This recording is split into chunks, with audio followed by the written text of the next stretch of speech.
सास का दहेज। स्नेहा के बेटे की शादी शिल्पी से होती है। शिल्पी दहेज में हर सामान लेकर आती है जो पहले से ही स्नेहा के घर होता है। ये सामान स्नेहा के पापा ने उसे दिया था। अरे शिल्पी, मेरा टीवी क्यों हटाया? क्यों हटाया मतलब? अरे बड़ा और अपडेटेड टीवी है ये। स्नेहा को गुस्सा आता है और वो शिल्पी के बड़े टीवी के बगल में अपने पुराने जमाने का टीवी भी रख देती है। बड़ी आई अपडेटेड वाला। अरे बहुत सारी तेरी जैसी बहुओं को जानती हूँ मैं, जो घर से लाए सामान का रौब दिखाती है। ये ना समझ के हम भिखारी हैं। देख ले, हमारे पास भी टीवी है। ओहो, जो करना है वो करो। कोई मेहमान आएगा तो हंसेगा कि एक ही जगह दो दो टीवी।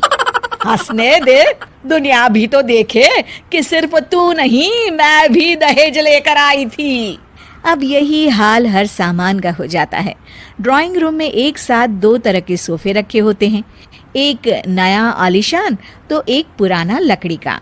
शिल्पी स्नेहा की इस आदत से काफी दुखी हो जाती है। एक टीवी पर रामायण चलती है तो बगल की टीवी में फिल्मी गाने, किसी को किसी की आवाज भी सुनाई ना पड़े वैसे। घर के दूसरे सदस्य भी सास बहू की इस आदत से परेशान हो जाते हैं।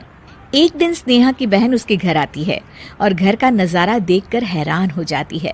कहीं पुरानी फ्रिज के बगल में, कहीं नई फ्रिज तो कूलर के ठीक ऊपर एसी। अरे स्नेहा, ये तूने घर की क्या हालत बना रखी है? बहू रानी, तू तो नए जमाने की लड़की है, फिर घर को कबाड़ी बाजार सा कैसे सजा रखा है? नया फैशन है क्या? देखिए ना मौसी, माँ जी अपना पुराना सामान निकालना ही नहीं चाहती। वो सोचते हैं कि उनका ही सामान घर में रहेगा। अरे बहन, तू इस मामले में ना बोल तो ही अच्छा है। मैंने बहुत सी बहुओं को देखा है, अपने लाए सामान पर सास को धौंस दिखाते, और मैं भला किसी की धौंस को क्यों सहन करूं? मेरे पास तो सारा सामान है, और वैसे भी क्या कहते हैं, ओल्ड इज गोल्ड।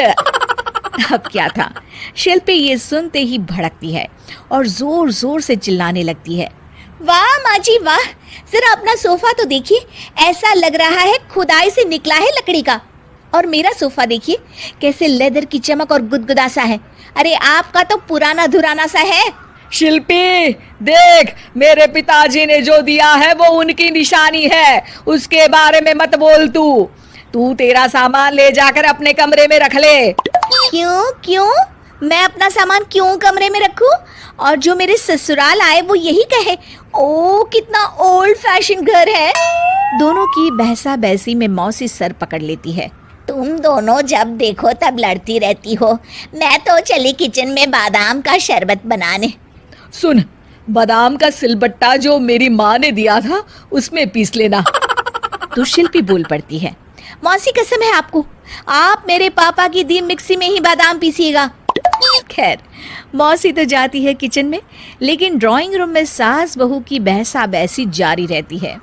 तभी शिल्पी को गुस्सा आ जाता है और वो अपने पापा के दिए सोफे पर जाकर जोर से बैठती है, लेकिन तभी सोफा जोर से आवाज कर टूट जाता है। हे भगवान, ये क्या हुआ? ये सोफा कैसे टूट गया? बेटा, अब समझ में आया ओल्ड इज गोल्ड क्यों कहा जाता है। टूट गया ना तेरा सोफा। तभी किचन से जोर से आवाज आती है और मौसी काली पीली होकर किचन से बाहर निकलती हैं। शिल्पी, तुम्हारी कसम के चक्कर में मैंने बादाम के लिए मिक्सी का उपयोग किया था, लेकिन जैसे ही प्लग ऑन किया, अरे मेरा ये हाल हो गया। और भरोसा करो आजकल की चीजों पर। मैंने तो कहा था तुझसे, माँ की सिलबट्टे पर बादाम को पीसती तो तेरा ये हाल ना होता और स्वाद का स्वाद बरकरार रहता। अरे जब सब चीजें घर में थी तो क्या जरूरत थी तेरे पापा को सामान देने की? वैसे भी बहू, आजकल दहेज वही मांगता है जिनकी खुद की काबिलियत नहीं होती। आप ठीक कह रही हैं माँ जी। मेरे लिए ये सौभाग्य की बात थी कि आप लोगों ने पापा से कोई डिमांड नहीं की थी, लेकिन मैं आपको समझ ही नहीं पाई। मुझे माफ़ करिए।